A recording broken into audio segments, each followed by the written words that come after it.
1절에서부터 12절까지 말씀입니다.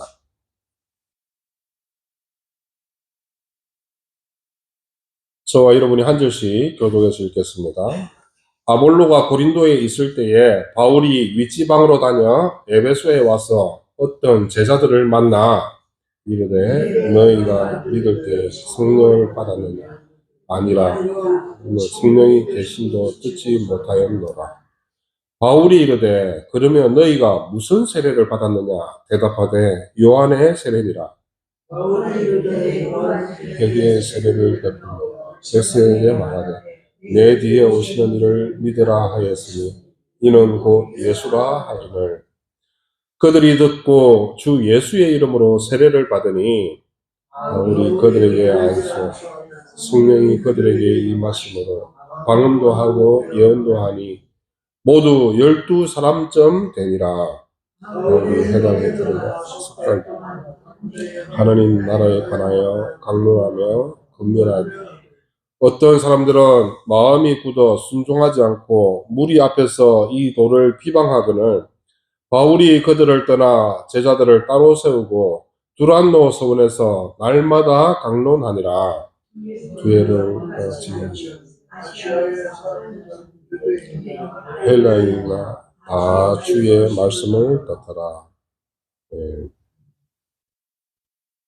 오늘 읽으신 말씀으로 에베소에 충만한 성령님이라는 자에 하나님 말씀 전하실 때 사랑하는 우리 황덕회 우리 성도님들 약속된 말씀을 통하여서 일상의 삶의 자리 가운데서 우리가 가야 하는 그 길들에 대한 응답을 받으시기를 바라고 또 기도하는 그 기도의 모든 제목들이 말씀을 통하여서 여러분의 삶의 자리 가운데서 이루어지는 역사가 있으시길 주님의 이름으로 축원합니다.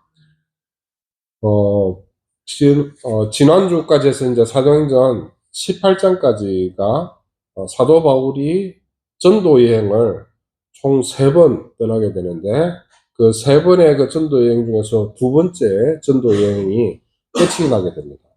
그러고 나서 18장 후반부부터 해가지고 사도 바울이 3번째 전도 여행을 하기 시작합니다. 이 3번째 전도 여행을 왜 하게 되었냐면은 사도 바울의 마음 가운데에 한 가지 특별한 이 마음에 간절한 계획들이 있었어요. 그 계획들이 무엇이냐면은 예루살렘 내의 교회들이 핍박과 박해를 받기 시작하니까 그리스도인들이 흩어졌잖아요.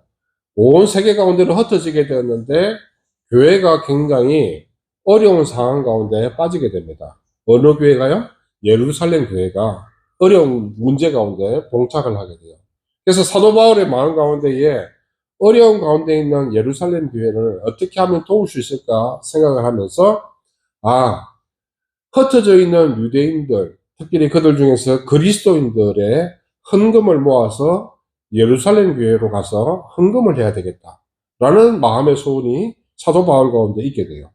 그래서 사도 바울이 3번째 전도 여행부터는 본격적으로 전도지를 찾아다니고 선교지에서 복음을 전파하고 교회를 세우고 세워진 교회에서 헌금을 모아서 예루살렘으로 가져오는 이 여정을 사도 바울이 진행을 하게 되는 그런 일들이 있었습니다. 그래서 이 사도 바울의 이러한 그 위대한 그런 계획들을 가지고 전도 여행을 이제 본격적으로 이렇게 시작을 하게 되었는데 오늘 우리가 읽었던 이 19장 1절부터의 말씀은 에베소라는 지역에 갔을 때 있었던 사건에 대해서 이야기를 하고 있습니다. 항상 우리가 이제 에베소에 대한 어떤 마음을 가지면 어떤 것을 이야기할 수 있을까 생각했을 때에 사도행전은 제가 여러분들께 말씀드릴 때에 성령 하나님께서 굉장히 강조된다라는 것에 대해서 말씀을 드렸습니다. 그래서 사도행전은 28장까지 있는데 각 장마다 성령님께서 어떤 일들을 하셨는가에 대해서 반드시 한 장에 한 번씩 이상은 성령님께서 어떤 일들을 하셨는지에 대해서 언급을 하고 있어요. 그런데 특별히 19장에서는 성령님께서 어떻게 그 놀라운 일을 하셨는가에 대한 가장 강력한 사건 중에 하나인 에베소에서 일어났던 성령 하나님께서 교회 가운데서 강하게 임재하셨던 그 사건에 대한 것들을 기록을 하고 있는 것을 이 읽은 말씀 속에서 볼 수 있는데, 사실은 그 뒷부분까지 같이 읽으면 좋겠지만 시간 관계상 우리 12절까지 이렇게 읽었는데, 에베소 교회 가운데 아주 놀라운 일이 있었다라는 것을 우리는 말씀 속에서 읽어 볼 수가 있게 되는 것이죠. 자, 그러면 지도 다시 한번 더 보겠습니다. 이 빨간 점이 어디로 했죠? 황덕교회입니다. 우리나라 지도인데 우리나라의 한복판에 이렇게 황덕교회가 이 빨간 점으로 딱 있습니다. 이 세계 지도를 이렇게 보시면 알겠지만 여기서 수평으로 쭉 옆으로 가게 되면 제가 호수가 아니라 첫 번째 바다가 나오는 그 지점이 지중해라고 이렇게 말씀을 드렸습니다. 그러면 다시 우리 지난주에 처음 보여드렸던 그 지도로 한번 다시 돌아가 볼게요. 지난주에는 빨간색 점, 이 전체가 이제 지중해인데 이 빨간색 점이 아가야 지역이라고 이렇게 말씀을 드렸고요. 오늘은 이 아가야 지역에서 약간 오른쪽으로 기어가가지고 조금만 위로 가면 초록색 네모나게 이렇게 되어져 있는데, 이 초록색으로 되어진 이 지역이 지난주에 말씀을 드렸는데 혹시 또 기억을 못 하실까봐 제가 미리 말씀을 드리면 터키 땅의 일부분입니다. 그래서 세 번째 전도 여행은 사도 바울이 터키 땅, 그러니까 소아시아 지역에서 이 지역에서 복음을 전파하는 일들을 먼저 시작하게 되는 것이죠. 두 번째 전도 여행에서 제가 말씀드렸던 부분 중에 한 가지는, 두 번째 전도 여행에서 사실은 이 소아시아 지역에서 복음을 전파하려고 몇 번 시도를 했는데 성령님께서 못 가게 막으셨다라고 이렇게 지난주에 우리가 말씀을 읽었거든요. 성령님께서 못 가게 하시니까 밤에 환상 중에 하나님께서 사도 바울에게 나타나서 마게도냐 땅으로 건너와서 우리를 도와라, 이렇게 하나님께서 주시는 그런 메시지를 듣고 사도 바울이 이 마게도냐 땅으로, 이 소아시아 지역에서 마게도냐 땅으로 건너가게 되었고, 그 건너간 그 마게도냐 땅에서 내려와가지고 고린도 지역에서 하나님의 말씀을 전했다라는 것이 지난주에 메시지의 일부분이었습니다. 이제 세 번째 전도여행은 이 소아시아 지역, 이 특별히 오늘 말씀은 초록색 네모난 지역에서 이 사도 바울이 복음을 전파하는 그 일들을 이제 하고 있었는데요. 조금 더 자세히 한번 살펴보도록 하겠습니다. 이 지역입니다. 제가 화살표로 이렇게 표시를 딱 해놨습니다. 지중해에서 아까 네모난 빨간색 네모에서 약간 오른쪽으로 비켜서 위로 가면 이 지역입니다. 그러고 보면 세상은 참 넓고 큰 것 같아요. 그렇죠? 넓고 큰 이 세상, 참 하나님께서 멋지게 만들어 놓으셨던 것 같아요. 자, 이 빨간색 점 지역이 에베소라고 이렇게 말씀을 드립니다. 이 에베소 땅 가운데에 사도 바울이 도착을 해서 이곳에서 하나님 나라의 복음을 전파하기 시작합니다. 말씀을 한번 읽어볼까요? 1절, 2절 같이 한번 읽어보실게요. 시작. 아볼로가 고린도에 있을 때 바울이 윗지방으로 다녀 에베소에 와서 어떤 제자들을 만나 이르되 너희가 믿을 때에 성령을 받았느냐? 이르되 아니라 우리는 성령이 계심도 듣지 못하였노라. 자, 이 1절, 2절 말씀이 설명이 없으면 조금 헷갈립니다. 왜냐면요, 자, 지금 도착한 곳이 세 번째 전도 여행지인 에베소라고 말씀을 드렸습니다. 이 에베소 땅에서 탁월한 설교가로서 하나님의 나라를 가르쳤던 사람이 있는데 그 사람의 이름이 아볼로입니다. 이 아볼로가 오늘 우리가 읽은 말씀 그 앞장에 18장 마지막 부분에 보면 아볼로가 어떤 사람인지에 대해서 이렇게 자세하게 이야기를 해주고 있는데, 이 아볼로의 특징이 뭐냐면은 말을 굉장히 잘하는 사람, 언변이 탁월한 사람이었어요. 그래서 아볼로의 이야기를 듣고 있으면 그냥 귀가 즐거워지고 감동이 막 되는 그런 어떤 탁월한 달변가가 아볼로라고 할 수가 있습니다. 제가 이 아볼로처럼 저와 여러분이 아는 사람 중에 누가 이런 달변가가 있을까 생각해 보실 때 여러분 이 사람 잘 아시죠? 예, 김창옥 씨라고 이렇게 합니다. 김창옥 쇼. 저는 운전하다가 가끔 이 김창옥 씨의 이 강의들을 이렇게 듣거든요. 듣다 보면 저도 굉장히 감동이 돼요. 어쩜 사람은 이렇게 표현과 말하는 것에 있어서 저렇게 능수능란하게 이야기를 잘할까? 참 달변이다. 이런 마음을 확 먹게 돼요. 그러면서 이제 저도 이제 저의 모습을 한번 좀 돌아보게 되죠. 나는 왜 저렇게 말을 못할까? 뭐 이렇게 생각을 하면서 부럽기도 하고 좀 저런 스킬들은 좀 배워야 되겠다. 그런 마음이 들기도 해요. 제가 생각했을 때 이 김창호 씨 같은 사람, 초대 교회 가운데 사도 바울 그 근처 시대에 살았던 사람 중에서 아볼로가 마치 이 김창옥 씨처럼 탁월하게 말을 잘하는 사람이 아니었을까라는 생각을 해본 것이죠. 자, 그런데 이 김창옥 씨가 탁월한 달변가이긴 하지만, 그리고 아주 감명 깊은 이야기를 눈물이 핑 돌 정도로 이야기를 잘하긴 하지만, 이 김창옥 씨는 목사가 아니잖아요. 저. 목사가 아니라서 설교를 안 하기도 하겠지만 못 하기도 합니다. 저. 말은 너무너무 잘하지만 뭔가 교회에서 이야기를 해야 되는 부분에 있어서는 자격에 있었든지 아니면 또 일반적인 그 감동의 스토리에 대한 부분 말고 성경적인 것에 대한 것이나 그리고 하나님께서 주시는 감동에 대한 부분들이 없잖아 있긴 하겠지만 또 교회 안에서 하나님의 말씀으로 풀어야 되는 부분들은 김창호 씨는 교회 안에서 할 때 제한시키면 못하지 않을까 생각을 해보는 것이죠. 아볼로도 마찬가지예요. 아볼로가 말을 엄청 잘했어요. 너무너무 잘했는데 아볼로의 단점이 있었어요. 그 단점이 무엇인지 사실 1절, 2절 말씀 속에 은연중에 아볼로의 단점이 보여요. 그 단점이 뭐냐면은 뭔가 좀 부족한 것 같은데 아볼로의 이야기 들으면 너무너무 감동이 되고 귀가 즐겁고 행복해지고 감동도 되는데 뭔가가 부족한데 이게 뭘까 싶어서 사도 바울이 아볼로가 다른 지역에 마침 갔다고 이야기하니까 사도 바울이 에베소로 가가지고 이 아볼로가 했던 그 지역에 찾아가가지고 도대체 아볼로가 무슨 말을 했는지 조사를 하기 시작했어요. 조사를 해서 틀린 게 있으면 사도 바울이 고쳐줘야 되겠다라는 마음이 들어가지고 갔어요. 에베소에 갔는데 그래서 아볼로 없는 그 현장에 가가지고 바울이 이야기를 하는데 오늘 2절 말씀 다시 한번 읽어보실까요? 시작. 너희가 믿을 때 성령을 받았느냐?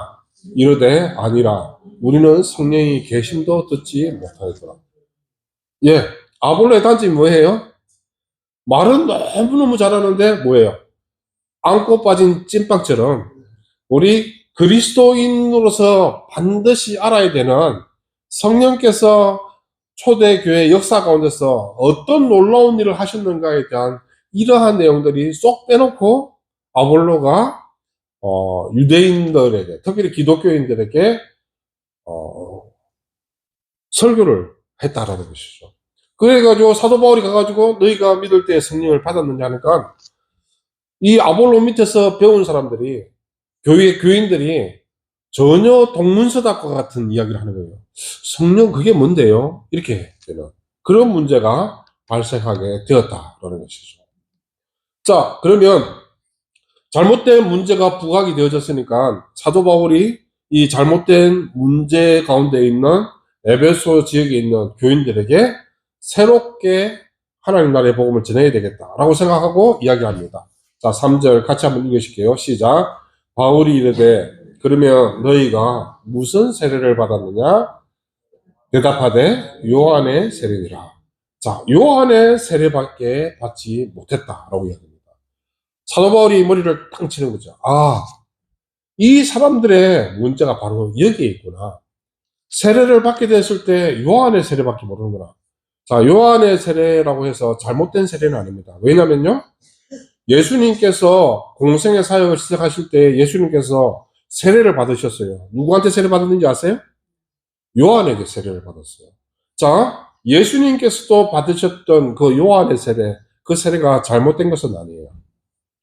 자, 4절 같이 한번 읽겠습니다. 시작. 바울이 이르되 요한이 회개의 세례를 베풀며 백성에게 말하되 내 뒤에 오시는 이를 믿으라 하였으니 이는 곧 예수라. 자, 요한의 세례가 잘못된 것은 아니야. 요한이 선포했던 그 세례는 회개의 세례로서 분명히 지금 시대를 살아가고 있는 그리스도인이라면 이 회개의 세례를 받는 것이 합당하고, 사람이 어떻게 하지 못하는 죄의 문제에 대해서 우리는 세례를 받음으로 말미암아 하나님께로 직접 갈 수 있는 그 길들로 온전하여지고 우리는 하나님을 바라볼 볼 수 있는 그 길이 열린 게 맞아. 그래서 이것은 회개의 세례를 제대로 받았는데, 그런데 요한이 이야기했던 것은 회개의 세례를 받는, 거기서 그치지 아니하고 내 뒤에 오시는 이인 예수 그리스도를 믿을 것에 대해서 이야기를 했다라고 이제 이야기를 하는 것이죠. 자, 그래서 이 사도 바울은 에베소 교인들에게 단순하게 요한의 세례, 즉 율법으로 말미암아 가지고 지은 죄에 대한 것을, 잘못을 깨닫는 정도가 아니라 이제는 예수 그리스도를 믿음으로 말미암아 하나님의 자녀가 되는 그 권세를 입는 그것으로 나가야 된다라는 것이죠. 오늘날 저와 여러분이 살아가는 문제 가운데 있어서 회개의 세례까지만 믿으면 이것이 이제 신학적으로 이렇게 그쳐서 제가 굉장히 간략화시켜서 이야기를 해보면 이런 것이죠. 교회 가운데서 하나님은 사랑이십니다. 하나님께서 당신을 사랑하십니다. 이것으로 이제 복음이 이렇게 확장이 되어져야 되는데, 회개의 세례만 있으면 어떤 문제가 발생하냐면은 당신 지난주에 그런 잘못을 저질렀죠. 그거 회개해야 됩니다. 하고 나서 그 다음이 없는 거예요. 그 다음 뭐예요?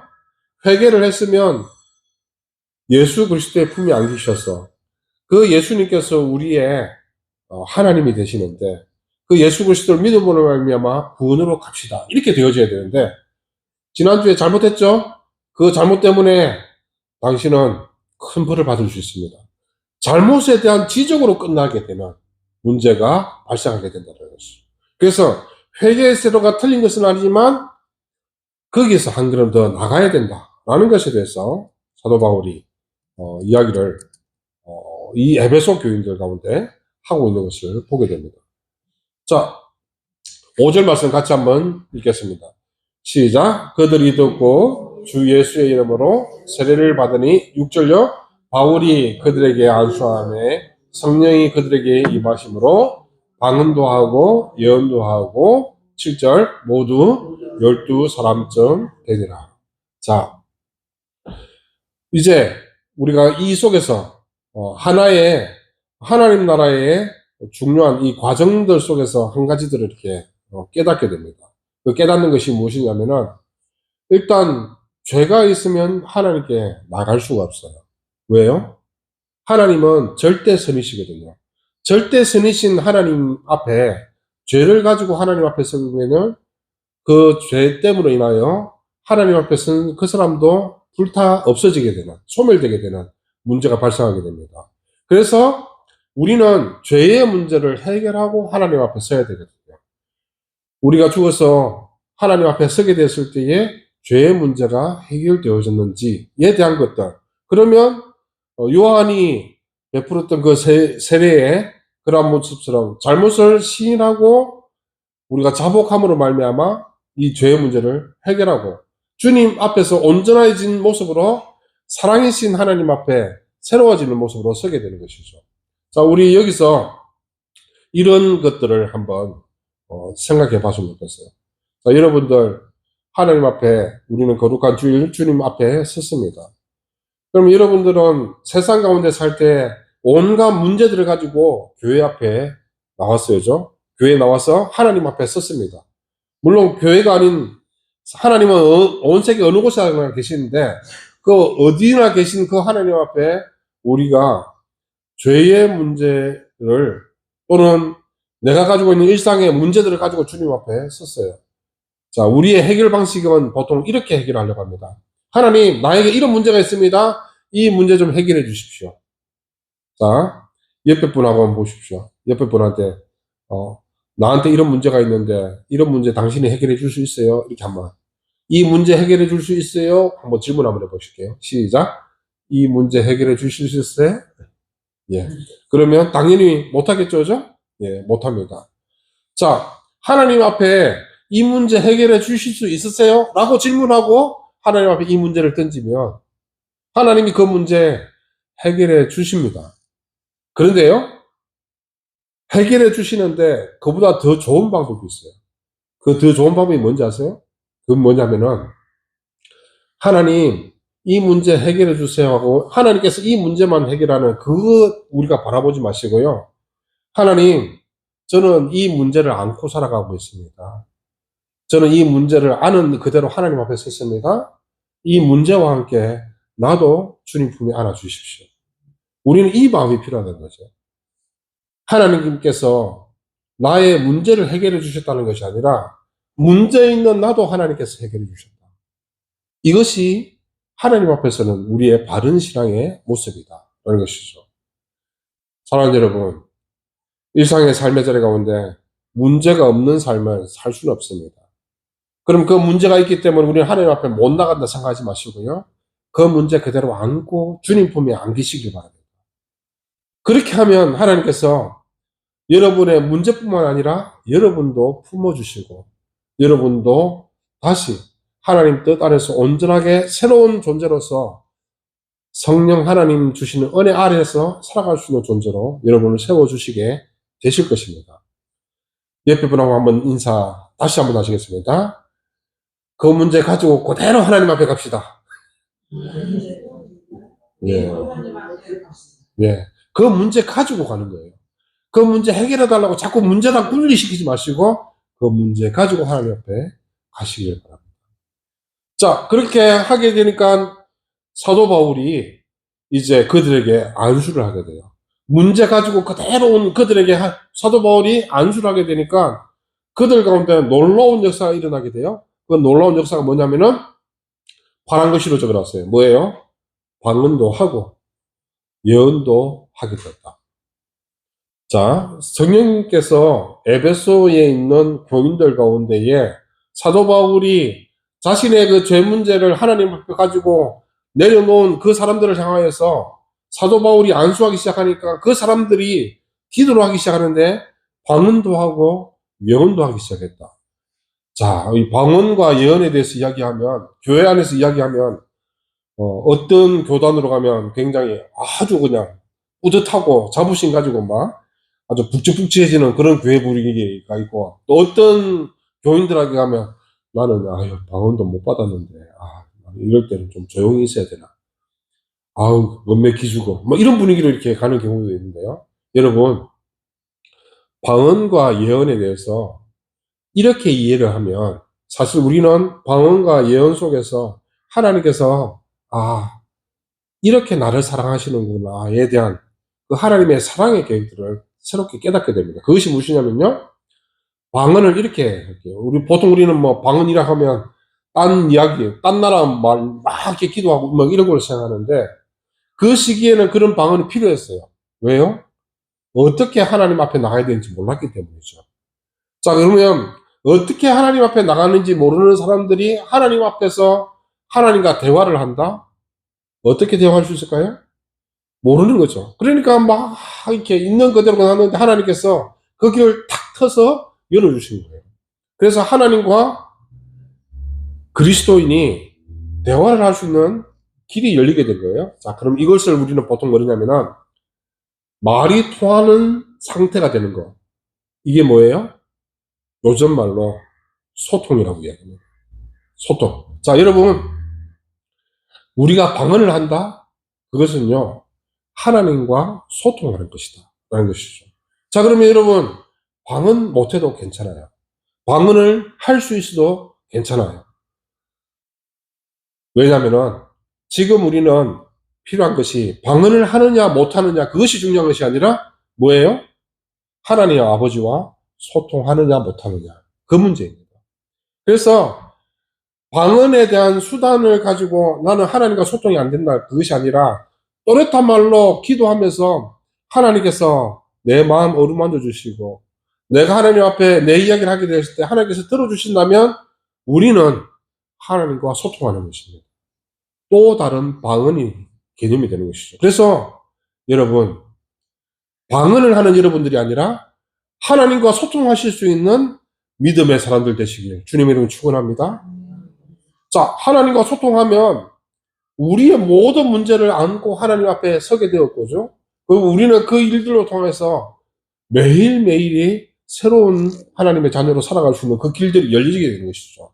자, 그 다음 또 두 번째가 뭐예요? 예언이죠, 예언. 자, 사도 바울이 안수를 하니까요, 에베소 교인들이 예언을 하기 시작했다. 자, 우리는 예언에 대해서 자꾸 이제 헷갈려 하시는 분들이 계세요. 그 예언이 뭐냐면은, 미리 바라보는 것. 다음에 훗날 일어날 일을 미리 바라보는 것을 예언이라고 이야기합니다. 그죠? 맞습니다. 예언이라고 이야기해요. 근데 이것은 한자가 달라요. 우리가 말씀 속에서 이야기하는 예언이라는 것은요, 장차 일어날 일을 바라보는 것, 그것이 예언이 아니라 정확한 한자는 뭐냐면은 맡길 예자예요. 맡길 예자. 그게 뭐냐면은 하나님께서 말씀을 맡겼다는 것이에요. 그것이 뭐예요? 성경책. 자, 이 성경을 통해서 우리 가운데 주어진 하나님께서 맡기신 말씀. 이 말씀이 우리 가운데 있다는 거예요. 그래서 하나님께서 말씀을 맡기실 때에 여러분, 장차 일어날 일 맡겼어요? 안 맡겼어요? 맡겼어요. 지금 현재 가운데 일어나는 일들에 대해서 하나님께서 그 말씀 우리 가운데 맡겼어요? 안 맡겼어요? 맡겼어요. 과거에 우리의 선조들, 믿음의 선조들의 그 역사 속에서 하나님의 뜻이 그들 가운데 맡겨졌어요? 안 맡겨졌어요? 맡겼어요. 자, 그러면 예언이라고 이야기하는 것은 자꾸 우리는 장차 일어날 일에 대한 것들을 자꾸 고집하는데 그 생각을 버리셔야 돼요. 하나님께서 나에게 말씀을 주셨다. 지금 내 삶 가운데 하나님께서 어떤 말씀을 주시는가?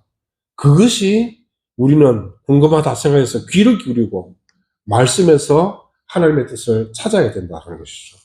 그 뜻을 찾으면 뭐예요? 아, 하나님께서 나에게 예언해 주셨다. 나에게 말씀을 맡겨주셨다. 그런 것이죠.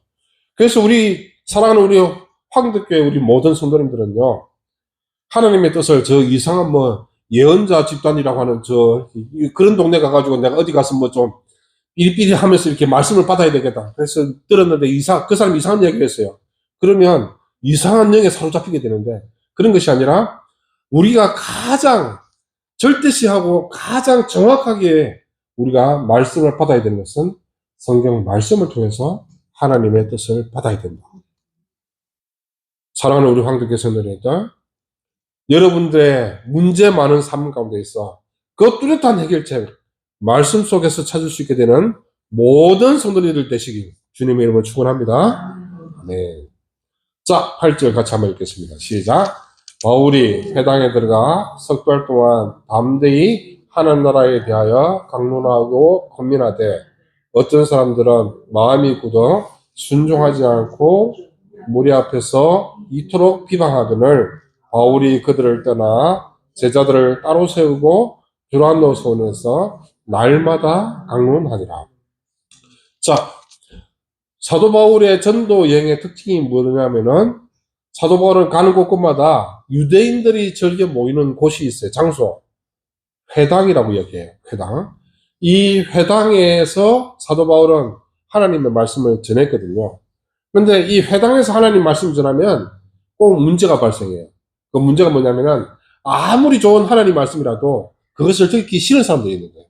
그 듣기 싫은 사람들이 보통 뭐 해요? 시기하고 질투하고 사도 바울을 때리고 핍박하고 이렇게 하는 문제가 계속해서 발생하게 되는 것이죠. 자, 석 달 동안 사도 바울이 에베소에 있는 회당에서 하나님의 말씀을 막 전했는데 이것을 싫어하는 사람이 발생했다는 것이죠. 여러분, 우리가 그리스도인으로서 이 땅 가운데 살아가지만 모든 사람들의 마음이 나와 같은 마음이 될 수 없는 상황이 있어요. 모든 사람들이 다 나를 좋아하는 건 아니에요. 모든 사람들이 나를 아껴주는 건 아니에요. 어떤 사람은 나를 시기하고, 어떤 사람은 나를 질투하고, 어떤 사람은 나를 핍박하기도 하고, 어떤 사람들은 나를 박해하기도 한다는 것이죠. 여러분, 이 세상 살아가시면서 나는 왜 이렇게 미워하는 사람이 많은가? 여러분, 그 문제, 그것 때문에 너무 괴로워하거나 힘들어 하지 마십시오. 왜요? 사도 바울도 그랬고, 예수님도 그랬고, 우리 믿음의 선조들도 그랬고, 세상 어느 시대, 어느 장소, 어느 곳에서든 나를 좋아하는 사람도 있지만 나를 싫어하는 사람도 있다. 그래서 우리는 뭐예요? 아, 이 세상에서 내가 소망을 가질 수 없게 되는 것이구나. 그래서 우리는 하나님이 필요한 것이구나. 나의 온 마음과 온 생각들을 하나하나 들어주시는 하나님이 나에게 귀를 대고 계시니까 나는 하나님께만 말씀드리면 되는 것이구나. 이거에서 우리가 바라보면 되는 것이죠. 예. 여러분, 옆에 분하고 인사 한번 더. 오늘 인사 많이 시키죠? 어버이 주일이라서 그렇습니다. 예. 예. 자, 옆에 분하고 이야기할게요. 자꾸 거기에 소망 두지 마세요. 자꾸 거기에 소망 두지 마세요. 자꾸 나를 싫어하는 그 소리에 자꾸 소망 두지 마시고요. 이 사람은 나를 좋아주는 것 같아. 그 사람만 좋아해야 되겠다. 거기에 소망 두지 마세요, 여러분. 그 사람이 돌변할 수도 있다는 거예요. 그래서 우리의 마음은 뭐예요? 하나님께 둬요. 하나님께. 사람 의지하지 마시고 하나님 의지하시기 바랍니다. 하나님만 의지하실 수 있는 황덕계 우리 모든 성도님들 되시길 주님의 이름으로 축원합니다. 이것을 말씀으로 사도 바울이 가르치고 있는 거예요. 그래서 미워하는 사람은 어디다 있다. 그래서 사도 바울이 체계적인 교육이 필요하다. 그래서 어떻게 해요? 두란노 서원을 세웠다는 것이죠. 에베소에 두란노 서원을 세워서 뭘 했다고요? 날마다 말씀을 강론했다. 자, 여러분, 여기서 우리는 주목해야 되는데요. 자꾸 교회들이 이적을 나타내는 것에 대해서 지나친 관심을 가지는 거였어요. 성령께서 강하게 역사하니까 사람들이 이 강하게 역사하시는 그 성령으로 말미암아 뭐 귀신이 떠나가고 아픈 사람들이 낫게 되고 치유하게 되고 막 상처가 회복되어지고 놀라운 일들이 일어나요. 근데 문제는 뭐예요? 사람들이 자꾸 그 현상에만 주목하는 것이죠. 여러분, 성령님께서 우리 가운데 임재를 하시면 현상이 나타나요. 현상이 뭐예요? 귀신이 떠나가고 치유가 되어지고 고통에서 회복되어지고 문제가 해결되지는 현상이 나타나요. 자, 여러분, 성령님이 우리 가운데 임하시는 것은 본질입니다. 그런데 나타나는 현상들이 있어요. 자, 여러분, 본질과 현상 중에서 더 중요한 것은 무엇입니까? 더 중요한 거. 본질과 현상. 본질이 더 중요하죠. 맞습니다. 여러분, 자꾸 교회 안에서 이상한 이야기 하는 사람들, 저 사람이 조금 더 신령한 이야기 하는 것 같아. 저 사람이 막 병을 고치는 것 같아. 그래서 말씀 자꾸 내팽개치고 그 현상 쫓아가지 말라고요. 무엇을 붙잡아요? 본질을 붙잡으셔야 돼요. 사랑하는 한국교 성도님들, 현상 쫓다가 쪽박 찰 수 있어요. 본질을 찾으시기 바랍니다. 그 본질은 말씀입니다. 사도 바울이 본질을 쫓았어요. 그래서 두란노 성을 세고 사도 바울이 한 게 뭐예요? 말씀을 강론했다는 것이죠. 말씀을 강론하는 것이 우선시 되어져야 돼요.